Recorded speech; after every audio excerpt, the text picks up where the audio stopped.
Hello, everyone, and welcome back to the Instant Insights podcast. At GlobalData Strategic Intelligence, we track over 100 tech, industry, ESG, and macro themes that impact all major sectors. I'm your host, Holly Anness-Bradshaw, and today I'm joined by Laura Aleman, who is content and marketing specialist at Carbon Better.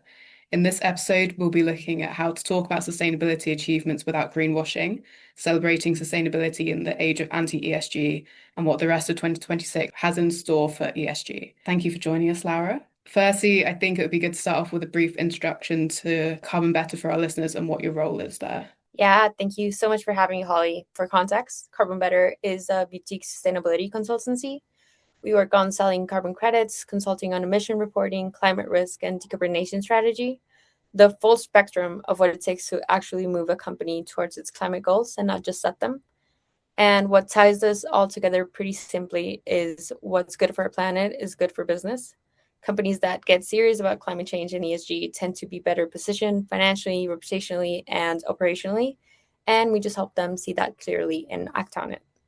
My role is content and marketing specialist, which in practice means I run the content function. Everything from our LinkedIn presence to newsletters to email campaigns and data visualizations. We used to make very complex topics land with the right people. Our consultants do really rigorous technical work from climate risk modeling, carbon accounting, disclosure strategy, and my job is to take that and make it accessible and compelling to sustainability managers, teams, CFOs, and finance teams who need to act on it. I'm basically the translator between the work and the audience. So you've been at Carbon Better for a year now talking about sustainability. I was wondering how you've talked about it has changed over that time. I've seen you started making some amazing videos on your LinkedIn talking about things like carbon credits and how to market sustainability. So I'm sure it is ever evolving, but what ways have you found best to communicate sustainability so far? Yeah, well, it's evolved a lot. Actually, when I started, there was a temptation to lead with the moral case, the why this matters for the planet angle. And that's not wrong, but it's not always what moves people. What I've learned is that the most effective sustainability communication meets people where they are already, which for most of our audience is financial risk, regulatory pressure, and competitive positioning. So now I try to lead with the consequence, not here's why climate change is bad for you, but here's what the specific regulation change means for you, or here's why your CFO is about to start asking different questions. It's not just about the message, it's also about the format. So the TikTok era has generally changed how people consume information. Audiences expect to be engaged, not just informed. So my LinkedIn videos came out of that, recognizing that even in a B2B context, people are human first. They're scrolling, they have limited attention, and if you want to reach them, you have to meet them where they are in formats that they actually enjoy. A well-made short video can open a door that a white paper could never. And my own videos on LinkedIn are a good example of that. I've been getting over 2,000 impressions per video, which compared to a standard text post is a significant jump. And the comments tend to be much more personal and conversational, which tells you the format is actually connecting. I like that. So that kind of links into marketing sustainability. I thought it'd be interesting to talk about how companies can market their sustainable achievements without greenwashing. How do you strike the balance between celebrating the really amazing work that you or your clients are doing, but also make sure that the claims are completely true? So yeah, this is something I think about constantly, and I find myself analyzing how others are doing it all the time. The problem usually isn't ambition, it's precision and clarity. Companies get in trouble when they make broad claims that they can't substantiate, like we're committed to net zero, we're sustainable. But those statements on their own are almost meaningless, and consumers, journalists, and marketers know this. The discipline I try to apply is that, and that I encourage anyone to communicate sustainability, is to can you point a specific action, specific data, specific methodology behind the claim? If you reduce emissions by 30%, is 30% of what? Measured how? Verified by whom?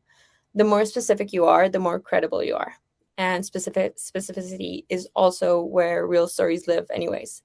The interesting content that you want to publish isn't we're on a sustainable journey. It's we reduced our scope 2 emissions by switching to renewable energy contracts in 3 markets, and here's what that cost and what saved it. And this is actually where something like carbon credits become really powerful for storytelling. Behind every carbon credit, there's a real project, a forest being protected, a community gaining access to cook stoves, a methane capture facility that otherwise wouldn't exist. And when you tell that story properly, you're not just communicating an achievement, you're creating genuine awareness of the effort and intention behind the work. And that kind of storytelling builds a brand in a way that a simple claim never could, because it's showing rather than telling. The other thing I'd say is that it's okay to be honest about where you are, including what you haven't figured out. Patagonia is a great example of this, and I always come back to it. They generally changed the game for what transparent climate reporting could look like. They've been public about their supply chain challenges, about the tension between being a grown business and an environmental one. And that honesty is exactly why people trust them. Audiences are sophisticated enough now, and I think AI has accelerated this, to be more suspicious of the brands that claim to have everything solved than the ones that are transparent about the hard parts.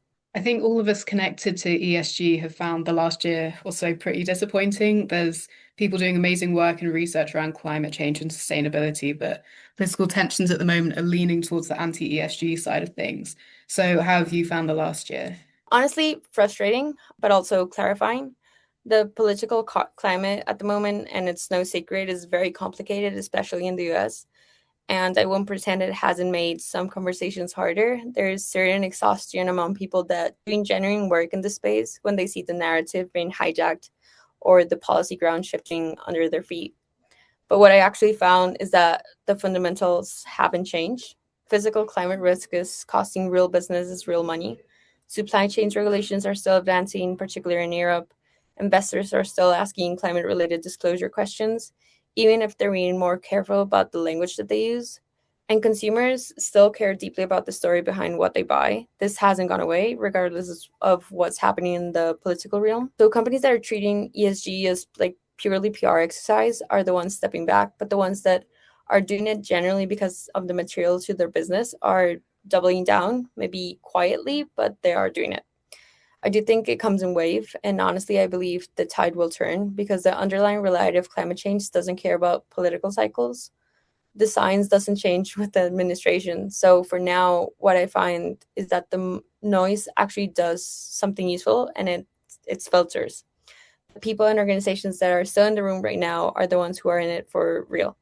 And that makes the work feel so much more meaningful. There's something clarifying about knowing exactly why you're doing what you're doing, especially when environment makes it harder. Are your clients worried about talking about sustainability, considering all the policies and changes to things like renewables and DEI in the US? I know you're based in Colombia, so it might be slightly different, but yeah, how are your clients feeling about everything? Well, our clients are in the US. So some, I imagine they are, and I think that's completely understandable. The environment is noisy right now, and nobody wants to say the wrong thing. What I noticed though is that the conversation hasn't stopped. It just kind of shifted and changed. The underlying work, measuring emissions, managing supply chain risk, and preparing for disclosure requirements is still happening. If anything, the companies that have a clear internal understanding of what they're doing this, why they're doing this, beyond optics, seem to be navigating it with much more confidence. The why becomes really important to anchor when the external environment gets complicated. And here's the thing about going silent. Silence isn't neutral. So companies that stop working on it now and that pause their work, stop their measurements, shelf their strategy are going to find themselves in a very difficult position when the conversation becomes unavoidable again. And it will. The regulatory pressure isn't disappearing. The investor questions aren't disappearing, and the physical risks certainly aren't disappearing. So the gap between those who kept going quietly and those who stopped it completely is going to widen. And by the time it feels safe to talk about it publicly again, the ones who never stop will already be years ahead. For me personally, it reinforces how important clear, precise communication is. When the political context is so charged, vague claims are a real liability. Being specific protects you and also makes it better and more trustworthy content. So, lastly, we're coming up to the halfway mark of 2026. What are you focusing on for the rest of the year? Are there any insights you can give us into Carbon Better's work or what your clients are looking at in terms of ESG the last 6 months of the year? For Carbon Better, a big part of this year is helping organizations get ahead of what's becoming a really complex disclosure environment. CSRD is advancing in Europe, California's climate bills are going live, and there's a growing gap between what companies are required to report across different jurisdictions. The organizations that are going to navigate that well are the ones building it from now. And alongside that, carbon credits are really having an interesting moment. The voluntary carbon market is maturing, quality standards are getting sharper, and more companies are looking at credits not just as an offset mechanism, but as a broader part of their climate strategy. And that's a conversation we're deeply involved in. So if any of that resonates, whether it's disclosure readiness or carbon credit strategy, that's exactly the kind of work we love getting into early.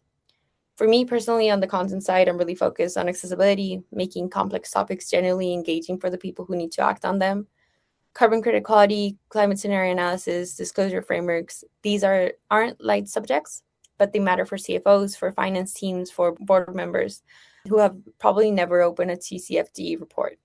My goal is to close that gap, improve data visualizations, a newsletter that people actually look forward to reading, videos that make people stop scrolling because the topic suddenly feels relevant to them. And I'm going to keep building my own personal content this year. I've been sharing my videos on LinkedIn around sustainability, marketing, content strategy, and I really want to keep growing that. There's so much valuable conversations to have beyond any one brief, and I enjoy being part of that in my own voice. Well, thank you, Laura, for those instant insights. You can find out more about our global data report and about Carbon Better in the episode description. Thanks all for listening, and for us in Strategic Intelligence, we'll see you next time.